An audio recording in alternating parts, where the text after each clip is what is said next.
Dans cette quête perpétuelle d'une justice chaque jour plus crédible et plus respectée, le magistrat a un rôle déterminant à jouer. C'est de contribuer par sa posture, ses réflexions et son engagement à rehausser l'image de la justice. C'est précisément pour l'avoir compris que l'UMS s'est toujours évertué à offrir aux magistrats et au-delà à tous les citoyens qui s'intéressent à la justice des espaces de dialogue et d'échange qui ont permis de lever bien des équivoques sur le fonctionnement du service public de la justice. Ce bref rappel des missions et visions de l'UMS nous permet de prendre la mesure de la césure qui existe entre ce qu'on est en droit d'attendre du ministre de la Justice et ce qu'on voit actuellement.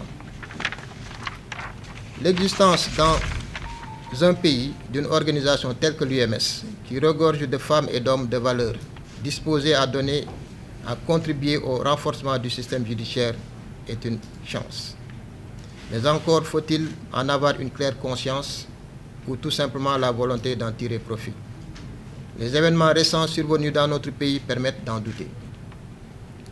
Le 12 août 2020, l'UMS, fidèle à sa mission de défense des principes qui garantissent l'indépendance de la justice, a sorti un communiqué pour dénoncer l'affectation injuste et arbitraire du magistrat Ngor Diop.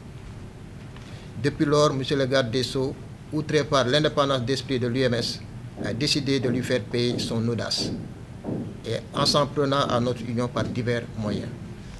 C'est d'abord la cellule de communication du ministre de la Justice qui se met à diffuser aux organes de presse la lettre de démission de notre collègue Ousmane Kane comme membre de l'UMS.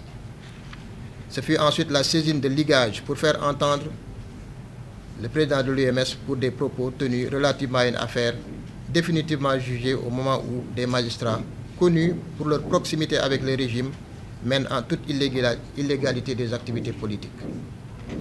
C'est enfin cette campagne de dénigrement sur fond de contre-vérité au sujet de la nationalité, des accointances politiques et des origines ethniques du président de l'UMS. En se livrant à une telle stratégie de musellement de notre association, le garde des Sceaux veut nous imposer une alternative: se taire ou disparaître. Nous, membres de l'UMS, avons choisi une troisième voie, celle de la liberté et de la dignité. Dans l'intérêt des magistrats, des citoyens et de la justice tout entière, l'UMS doit continuer et continuera à faire entendre la voix des magistrats et de tous ceux qui ont fait le choix de faire prévaloir la vérité sur le faux, la justice sur l'arbitraire.